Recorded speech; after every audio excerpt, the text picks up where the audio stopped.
सुप्रभात बच्चों, आप लोग स्वस्थ होंगे, कुशल होंगे। तो आइए हम लोग आज का ऑनलाइन कक्षा शुरू करते हैं और इसके अंतर्गत वर्ग 7 का हिंदी पुस्तक है और उसकी एक कविता है। तो आइए हम लोग उस कविता को पढ़ते हैं। तो मैं प्रधानाध्यापक कन्या मध्य विद्यालय कुटुंबा का चंद्रशेखर प्रसाद साहू आप सभी का स्वागत करता हूं और आज की जो कविता है उसको हम लोग पढ़ते हैं, समझते हैं, उसके भावों को, उसके अर्थों को समझने का प्रयास करेंगे। तो यह जो कविता है वह एक हमारी परंपरा की प्राचीन कथा है और उस कथा का नाम है महाभारत की कथा। आपने सुना होगा महाभारत कथा के कुछ प्रसंगों को, कुछ घटनाओं को। आपने टीवी पर भी देखा होगा, महाभारत का धारावाहिक आता है। तो महाभारत की कथा आप कुछ जानते होंगे।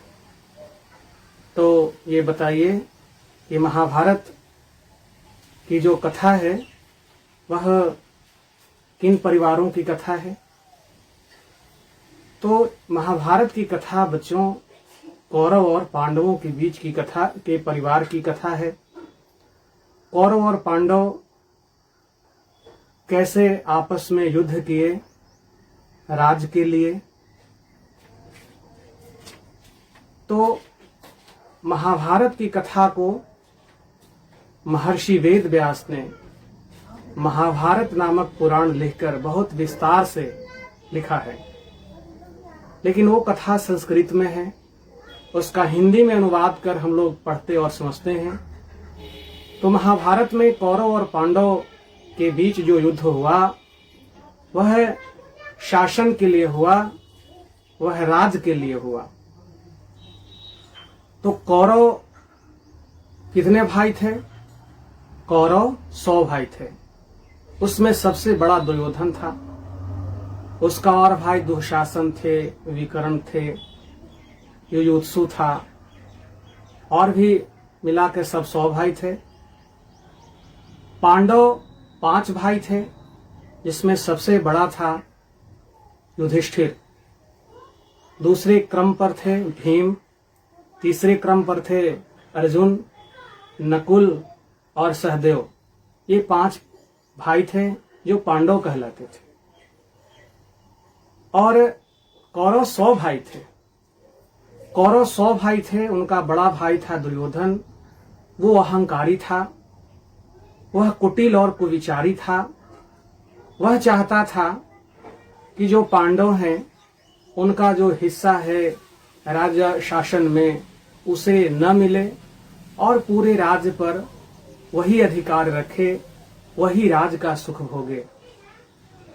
इसलिए पांडवों के साथ उसने कई प्रकार का छल किया और उन्हें यातनाएं दी, उनके साथ धोखा किया। पांडव को वन में भी जाना पड़ा। उनके पत्नी द्रौपदी के साथ दुर्व्यवहार हुआ। उनकी पत्नी द्रौपदी के वस्त्र हरण का प्रयास किया गया, दुर्योधन ने किया प्रयास। तो यह सबसे कौरव और पांडव में मतभेद बढ़ता गया और वे एक दूसरे के प्राण के शत्रु बन गए और अंततः युद्ध हुआ। और उस युद्ध में पराजय किसका हुआ? पराजय कौरव का हुआ। कौरव 100 भाई थे, वे 100 के 100 भाई मारे गए। पांडव 5 थे, पांचों जीवित रहे। तो महाभारत का युद्ध है, कहा जाता है यह सत्य और असत्य के बीच था, न्याय और अन्याय के बीच था, अच्छाई और बुराई के बीच था। महाभारत का युद्ध इसलिए उचित माना जाता है, क्योंकि उस समय अत्याचारियों, निरंकुश, तानाशाही प्रवृत्ति वाले राजाओं की संख्या बढ़ गई थी। वह धरती पर जुल्म कर रहे थे। उन आताताइयों, उन निरंकुशों राजाओं को समाप्त करके एक नवीन राज्य की स्थापना का उद्देश्य रखा गया था और इसलिए महाभारत का युद्ध हुआ था। तो जब महाभारत का युद्ध का समापन हो गया, दुर्योधन वीर गति को प्राप्त हो गया, तो युधिष्ठिर के मन में बड़ा ग्लानि होने लगा, दुख हुआ कि यह जो शासन है, यह जो राज्य है, वह अपने भाइयों की हत्या करके मैंने प्राप्त किया है। मैं हत्यारा हूं। इस तरह से उनका मन उद्विग्न हो गया, उनका मन चिंताओं से भर गया। तो युद्ध के बाद जो युधिष्ठिर की मन स्थिति है, उसका ही उल्लेख इस कविता में किया गया है। यह कविता एक प्रबंध काव्य से ली गई है। उस प्रबंध काव्य का नाम है कुरुक्षेत्र। क्या नाम है बच्चों? कुरुक्षेत्र। यह कुरुक्षेत्र है, प्रबंध काव्य है। इस प्रबंध काव्य के लिखने वाले हैं दिनकर, उपनाम है, पूरा नाम है रामधारी सिंह दिनकर। तो रामधारी सिंह दिनकर का यह प्रबंध काव्य है कुरुक्षेत्र। कुरुक्षेत्र के तीसरे सर्ग से यह कविता ली गई है, जो आपके पाठ्य पुस्तक में है। तो कुरुक्षेत्र के तीसरे सर्ग से कुछ पद्यांश है, कुछ ही पदों को आपके पाठ्य पुस्तक में कविता के रूप में रखा गया है। तो इसके कवि कौन है? तो इसके कवि हैं रामधारी सिंह दिनकर। रामधारी सिंह दिनकर राष्ट्र कवि माने जाते हैं, राष्ट्र कवि कहे जाते हैं, और इन्होंने राष्ट्र प्रेम पर कविताएं लिखी, देश की समस्याओं पर कविताएं लिखी, और जहां भी इन्हें आवश्यकता हुई, यह अपनी लेखनी के बदौलत लोगों को जगाने का प्रयास किया। रामधारी सिंह दिनकर बिहार के ही जन्मे कवि हैं। बिहार में एक जिला है बेगूसराय, बेगूसराय में सिमरिया घाट है, वहीं इनका जन्म हुआ था। इनका जन्म हुआ था 23 सितंबर 1908 ईस्वी को। इनकी मृत्यु 24 अप्रैल 1974 ईस्वी को तमिलनाडु के मद्रास में हुआ था। यह मूलतः कवि थे, कवि भी थे, लेखक भी थे, समाज सुधारक भी थे और राजनेता भी थे। यह राज्यसभा के सांसद भी बनाए गए थे। तो कई प्रकार की विलक्षण प्रतिभाएं इनमें थीं, लेकिन सर्वाधिक जो इनका उल्लेखनीय योगदान रहा वह कवि के रूप में रहा। इन्होंने कई प्रकार के काव्य ग्रंथ लिखे, जैसे कुरुक्षेत्र जो भी आपने देखा, रश्मि रथी, उर्वशी, होंकार, परशुराम की प्रतीक्षा, ऐसे कालजयी काव्य ग्रंथों की इन्होंने रचना की। इन्होंने गद्य लेखन भी किया।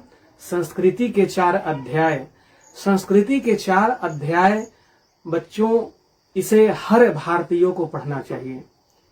इस पुस्तक में रामधारी सिंह दिनकर ने भारत की जो संस्कृति है, भारत की जो अस्मिता है, भारत का जो गौरवगान है, भारत की जो असली पहचान है, उसके बारे में बड़ा ही कुशल तरीके से लिखा है। और इसे पढ़ करके हमें भारतीय सभ्यता, भारतीय संस्कृति की जानकारी मिलती है। तो इसे जरूर पढ़ना चाहिए। तो यहाँ हम लोग अभी जो पढ़ेंगे वह कुरुक्षेत्र की का जो काव्यांश है वह आपके कविता के रूप में है, और वह कविता का शीर्षक है शक्ति और क्षमा। शक्ति और क्षमा। शक्ति मतलब क्या बच्चों? ताकत, है ना, सामर्थ्य, बल। और क्षमा, क्षमा का मतलब माफी। कवि इस कविता में मनुष्य के अंदर अगर शक्ति है, वह शक्तिशाली है, तो उसका शक्तिशाली होना तभी शौर्यवान माना जाता है, तभी अच्छा माना जाता है, प्रशंसनीय माना जाता है, जब उसमें क्षमा का भी गुण हो। क्षमा का मतलब कि अगर उसका कोई अपमान कर दे, यदि उसका कोई नुकसान कर दे, तो वह सामने वाले को क्षमा भी कर दे, माफी भी कर दे। तो शक्ति और क्षमा ये दो क्षमताएं हैं जो एक पुरुष के अंदर, एक मनुष्य के अंदर होती हैं। ये क्षमताएं मनुष्य के अंदर होती हैं और इन क्षमताओं को मनुष्य को पहचानना चाहिए। तो ये जो कविता है बच्चों, यह कविता महाभारत के प्रसंग से जुड़ा हुआ है। जब महाभारत के युद्ध का अंत हो चुका है, दुर्योधन मारा जा चुका है और पांडव विजयी हो चुके हैं, लेकिन उस विजय को मिलने के बाद भी युधिष्ठिर का मन क्लांत है, क्षुब्ध है, विचलित हो गया है, ग्लानि भर गया है उसके मन में कि उसने यह जो युद्ध किया, इस युद्ध में उसके अपने परिजन मारे गए, अपने भाई मारे गए, गुरु मारे गए, पितामह को उन्होंने तीरों की सैया पर सुलाया।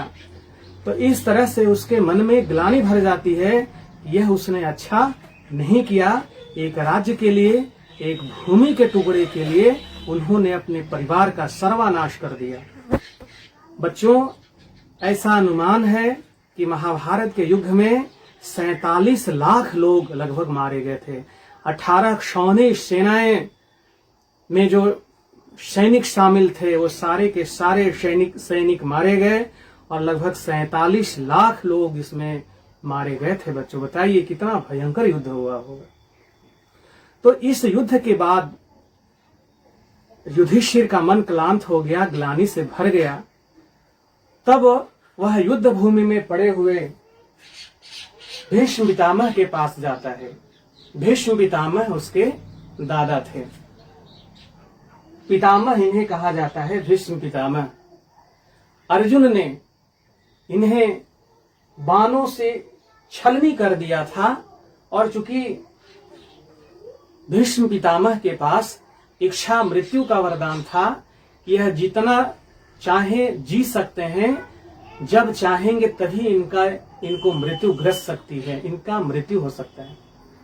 तो लेकिन यह मृत्यु को समीप नहीं आने दिए। जब यह तीरों की सैया पर गिर गए, मरणासन्न हो गए, तो जब मृत्यु उनके पास आई तो भीष्म पितामह कहे कि नहीं, रुको, ठहरो, अभी तुम मेरे पास नहीं आओ, मैं अभी जीवित रहना चाहता हूँ, क्योंकि यह युद्ध का परिणाम देखना चाहता हूँ कि सत्य की जीत होती है, न्याय की जीत होती है, कि धर्म की जीत होती है, कि अधर्म की जीत होती है, कि अन्याय की जीत होती है। तब तक यह प्राण रोके रहे, मृत्यु को समीप नहीं आने दिए, मृत्यु को दूर ही रखे। और जब युद्ध का समापन हुआ, युद्ध में पांडवों की विजय हुई, तो युधिष्ठिर इनके पास आए और इनके चरणों की वंदना की, प्रणाम किया। उसकी आंखों से आंसू बह रहे थे, पश्चाताप के आंसू थे। इनका मन ग्लानि से भरा हुआ था, क्षुब्ध थे कि यह युद्ध बेकार हुआ, व्यर्थ हुआ। इसके परिणाम के स्वरूप जो मुझे राज मिला, उस राज के सुख का भोगने का क्या आनंद, जब मेरे भाई ही नहीं रहे, जब मेरे चचेरे भाई नहीं रहे, गुरु नहीं रहे, तो इस राज्य के सुख भोगने का क्या आनंद है। इसका मन दुख से भर गया। तब भीष्म पितामह युधिष्ठिर को समझाते हैं कि पुत्र, युद्ध जरूरी था, युद्ध अनिवार्य था, क्योंकि अगर युद्ध नहीं होता तो अधर्म अन्याय ही राज करता, और इस राज में लोगों को न्याय नहीं मिलता, लोग पीड़ित होते, दुखी होते। सत्य की स्थापना के लिए, धर्म की स्थापना के लिए यह युद्ध जरूरी था। और तुम्हारे अंदर जो पीड़ा है, तुम्हारे अंदर जो ग्लानि है, तुम्हारे अंदर जो पश्चाताप है, उसे तुम दूर कर दो, क्योंकि तुमने गलत नहीं किया, तुमने धर्म के मार्ग पर अनुसरण किया है, तुमने धर्म की सहायता की है, धर्म को विजय श्री दिलवाया है। अगर तुम नहीं रहते तो धर्म हार जाता और अधर्म का ही पताका इस संसार में लहराता रहता और लोग कष्ट भोगते रहते, लोगों के साथ जुल्म होता रहता।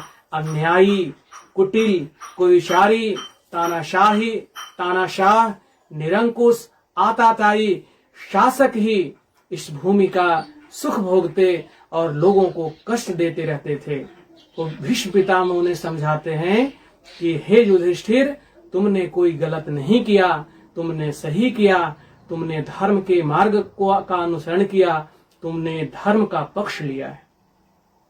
तो इसी क्रम में भीष्म पितामह युधिष्ठिर को जो समझाते हैं, जो उसे प्रेरित करते हैं, वही बात, वही शब्द इन कविताओं में कहा गया है। तो आइए ये कविता हम लोग पढ़ते हैं। तो कविता का शीर्षक क्या है? शक्ति और क्षमा। शक्ति और क्षमा जो कविता है, ये जो पद हैं, ये जो संवाद हैं, वह किनके किनके बीच हैं? भीष्म पितामह और युधिष्ठिर के बीच के संवाद हैं। तो आइए हम लोग इस संवाद को कविता के रूप में पढ़ते हैं। क्षमा दया तप त्याग मनोबल सबका लिया सहारा, पर नर व्याघ्र सुयोधन तुमसे कहो कहाँ कब हारा। क्षमा दया तप त्याग मनोबल सबका लिया सहारा, पर नर व्याघ्र सुयोधन तुमसे कहो कहाँ कब हारा। क्षमाशील हो रिपु समक्ष तुम हुए विनत जित नाही, दुष्ट कौरवों ने तुमको कायर समझाउत नाही। क्षमा शोभती उस भुजंग को जिसके पास गरल हो, उसको क्या जो दंतहीन विष रहित विनीत सरल हो। 3 दिवस तक पंथ मांगते रघुपति सिंधु किनारे, बैठे पढ़ते रहे छंद अनुनय के प्यारे प्यारे। उत्तर में जब एक नाद भी उठा नहीं सागर से, उठी अधीर धधक पौरुष की आग राम के शर से। सिंधु देह धर त्राहि त्राहि करता आगिरा शरण में, चरण पूज दासता ग्रहण की बंधा मूढ़ बंधन में।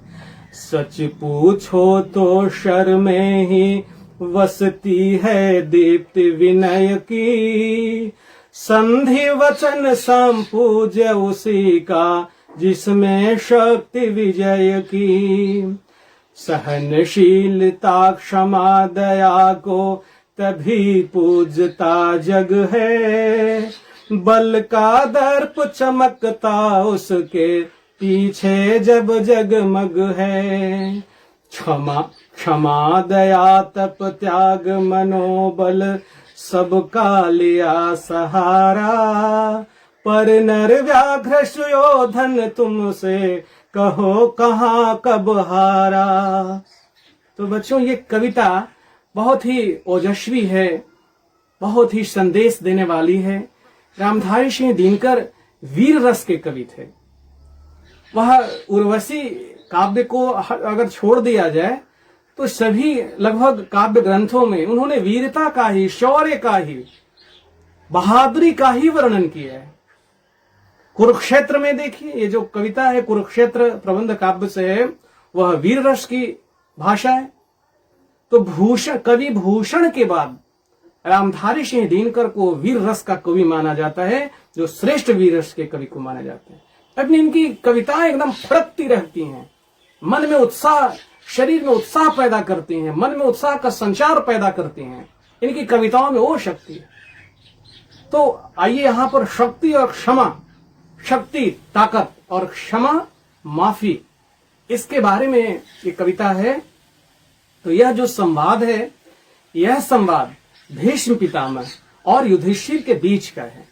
तो ये जो बात, ये संवाद कौन कह रहे हैं? यह संवाद भीष्म पितामह युधिष्ठिर को कह रहे हैं, समझा रहे हैं कि क्षमा, दया, तप, त्याग, मनोबल सबका लिया सहारा। हे युधिष्ठिर, तुम तो क्षमा के मूर्ति थे। तुम तो हमेशा दुर्योधन के दंडों को क्षमा ही कर दिया था। तुम क्षमाशील बनते रहे, तुम माफ करते रहे, तुम दयाशील थे, तुम दया दिखाते रहे, तुम तपस्या किए, त्याग किए, तुम्हारा मनोबल ऊंचा था, सब कुछ तुम्हारे अंदर था। तुमने सभी इन प्रवृत्तियों का अनुसरण किया। पर नर व्याघ्र सुयोधन तुमसे कहो कहां कब हारा। इन सारे प्रवृत्तियों का सहारा लेने के बावजूद भी क्या तुम नरव्याघ्र सुयोधन को हरा सके? क्या तुमसे नरव्याघ्र सुयोधन हारा? तो नरव्याघ्र यहां कहा गया है दुर्योधन को। सुयोधन दुर्योधन का ही नाम था। तो यहां पर नरव्याघ्र दुर्योधन को कहा गया है। नरव्याघ्र का मतलब कि वह नर तो है, लेकिन वह व्याघ्र की बुद्धि वाला है, व्याघ्र के गुण वाला है। मतलब वह हिंसक है, वह चालाक है, वह शातिर है, वह षड्यंत्रकारी है, वह षड्यंत्र रचता है, वह धूर्त है। तो ऐसा नर होते हुए भी व्याघ्र के दो जो अवगुण हैं कि वह हिंसक है, वह धूर्त है, वो षड्यंत्र करने वाला है, चालाक है। तो ऐसा दुर्योधन को तुम कहां हरा सके? तुम तो क्षमा का भी सहारा लिया, दया का भी सहारा लिया, तप भी किया, त्याग भी किया, लेकिन दुर्योधन को तुमने नहीं हरा पाया। क्षमाशील हो रिपु समक्ष तुम हुए विनत जितना ही। दुष्ट कौरवों ने तुमको कायर समझा उतना ही। जितना तुम दुर्योधन को समझाते रहे, क्षमा करते रहे, उनके दोषों को माफ करते रहे, विनम्र रहे, विनम्र रहे, लेकिन ये तुम्हारे जो गुण थे, इन गुणों को कौरव नहीं समझ पाए और तुम्हें कायर समझते रहे, डरपोक समझते रहे, कापुरुष समझते रहे, कादर समझते रहे। क्षमा शोभती उस भुजंग को जिसके पास गरल हो, उसको क्या जो दंतहीन विषहीन विनीत सरल हो। जानते हो युधिष्ठिर, क्षमा तो शक्तिशाली को ही शोभा देता है। कमजोर आदमी अगर क्षमा करता है तो वो तो उसकी मजबूरी है, वह जीत सकने में सामर्थ्य नहीं रखता है, सामर्थ्य वह जीत का नहीं रखता है। इसलिए क्षमा करना, माफ करना तो उसकी व्यवस्था है, उसकी मजबूरी है, उसकी लाचारी है। लेकिन जिसके पास शक्ति है, जो विजय प्राप्त करने की क्षमता रखता है, शक्तिशाली है, अगर वह क्षमा करता है तो वह शोभनीय क्षमा है, वह उसका शोभनीय व्यवहार है कि शक्ति रहने के बावजूद, विजय हासिल करने के बावजूद, क्षमता रखने के बावजूद भी वह विरोधी को, वह शत्रु को क्षमा दान दे देता है, माफ कर देता है। तो तुमने कौरवों को क्षमा किया क्योंकि तुम आदर्श पुरुष थे, तुम क्षमाशील थे, तुम धर्म के अनुसार चलने वाले थे, तुमने क्षमा किया।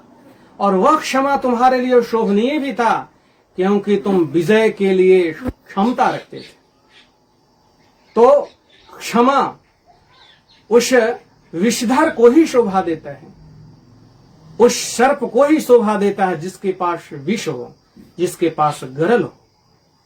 और उस सर्प को भला क्या क्षमा शोभा देगा जो विषहीन। यहां बच्चों आपके कविता में विषहीन है, लेकिन उनका जो मूल पाठ है, जो कुरुक्षेत्र काव्य है, उसमें विष रहित है। हालांकि अर्थ दोनों का एक ही है। विषहीन का भी अर्थ वही है जिसके पास जहर नहीं है, विष रहित का भी अर्थ वही है जिसके पास विष नहीं है, जो विष से खाली है। तो कहते हैं कि उसी सर्प को, उसी सांप को शोभा देता है क्षमा करना जिसके पास विष है। और जो विष रहित है, विषहीन है, दंतहीन है, विनीत है, उसको क्षमा शोभा नहीं देता है, क्योंकि उसकी तो मजबूरी है। उदाहरण देता है कवि भीष्म पितामह, उदाहरण देते हैं युधिष्ठिर को कि 3 दिवस तक पंथ मांगते रघुपति सिंधु किनारे, बैठे पढ़ते रहे छंद अनुनय के प्यारे प्यारे। रामायण की कथा को देखो युधिष्ठिर, वहां भी तुम्हें प्रेरणा मिलेगी। रामायण की कथा में समुद्र के किनारे राम, लक्ष्मण, सुग्रीव की वानरी सेना पहुंच जाती है। अब समस्या होती है कि समुद्र को पार कर लंका कैसे पहुंचा जाए। विभीषण सलाह देते हैं कि हे प्रभु राम, आप शक्तिशाली हैं, आप सामर्थ्यवान हैं, आप अपने बाण से समुद्र के जल को सोख सकते हैं, लेकिन यह वीर पुरुषों की निशानी नहीं है। वीर पुरुषों की निशानी तो क्षमा करना ही है। आप समुद्र देव से प्रार्थना करिए और उनसे रास्ता मांगिए। सामर्थ्यवान शक्तिशाली राम को विभीषण का यह विचार अच्छा लगा, सही लगा, और उन्होंने समुद्र से प्रार्थना करने का मन बना लिया। और समुद्र को मनाने के लिए 3 दिन तक भूखे प्यासे समुद्र के तट पर राम बैठे रहे, प्रार्थना करते रहे कि हे समुद्र देव, मुझे मार्ग दे दो, मुझे लंका जाना है। 3 दिवस तक पंथ मांगते रघुपति सिंधु किनारे, सिंधु मतलब समुद्र, समुद्र के किनारे रघुपति राघव रामचंद्र रास्ता मांगते रहे समुद्र से, बैठे पढ़ते रहे छंद अनुनय के प्यारे प्यारे। बहुत प्यारी प्यारी प्रेम विनीत स्वर में अनुनय करते रहे, प्रार्थना करते रहे। लेकिन उत्तर में जब एक नाद भी उठा नहीं सागर से, लेकिन समुद्र कोई जवाब नहीं दिया। उत्तर मने जवाब और नाद मने आवाज। एक आवाज अगर समुद्र से नहीं आए, तब उठी अधीर धधक पौरुष की आग राम के शर से, राम के बाणों से आग निकलने लगी। राम क्रोध से, आक्रोश से भर गए और उन्होंने ठाना कि यदि तुम मेरा विनती नहीं सुनते हो तो अब तुम मेरा क्रोध देखो, आक्रोश देखो।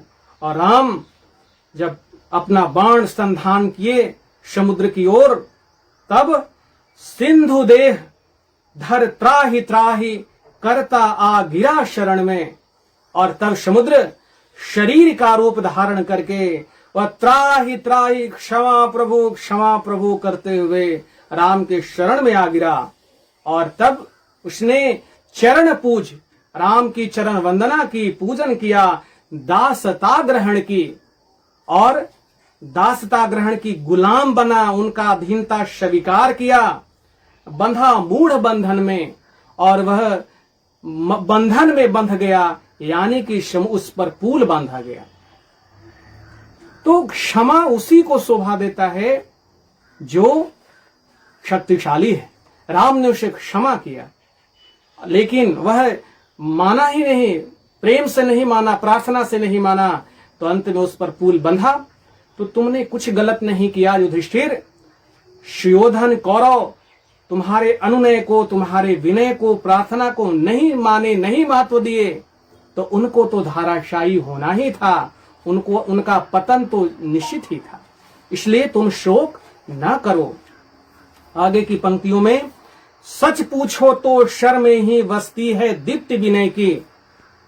युधिष्ठिर, जब आवश्यकता पड़ती है, विनय जहां जवाब दे देती है, वहां शक्ति ही काम आती है, वहां बाण ही काम आता है। कहते हैं कि अगर सच देखो तो शर में ही, बाण में ही विनय की दमक है, विनय की चमक है। संधि वचन संपूज्य उसी का जिसमें शक्ति विजय की। संधि प्रस्ताव तो उसी के लिए स्वीकारणीय है जिसमें शक्ति हो, जिसमें विजय प्राप्त करने की क्षमता हो, ताकत हो। सहनशीलता क्षमा दया को तभी पूजता जग है, बल का दर्प चमकता उसके पीछे जब जगमग है। सहनशीलता क्षमा तो शक्तिमान को ही, बलवान को ही शोभा देता है। अगर कोई सामर्थ्यवान पुरुष, शक्तिशाली पुरुष अगर क्षमा कर देता है तो वह पूजनीय होता है, वह वंदनीय होता है और उसी के पीछे गुणगान होता है। बल का जो अभिमान है वो उसके पीछे पीछे चलता है। तो इस कविता में कवि यह बताना चाहता है, वह हमारे अंदर, मानव के अंदर यह मूल्य पैदा करना, मूल्य का बोध कराना चाहता है कि आप शक्तिशाली हैं तो शक्तिशाली का मतलब यह नहीं कि आप बिना मतलब का अर्थहीन युद्ध करें, लोगों पर अत्याचार करें। आप शक्तिशाली हैं तो आपका सबसे बड़ा गुण है कि वह आप क्षमा करिए। अगर जो आपके शरण में आ गया, जो अपनी गलती का एहसास कर लिया, अपने भूल का पश्चाताप कर लिया, तो आप उसे क्षमा कर दीजिए।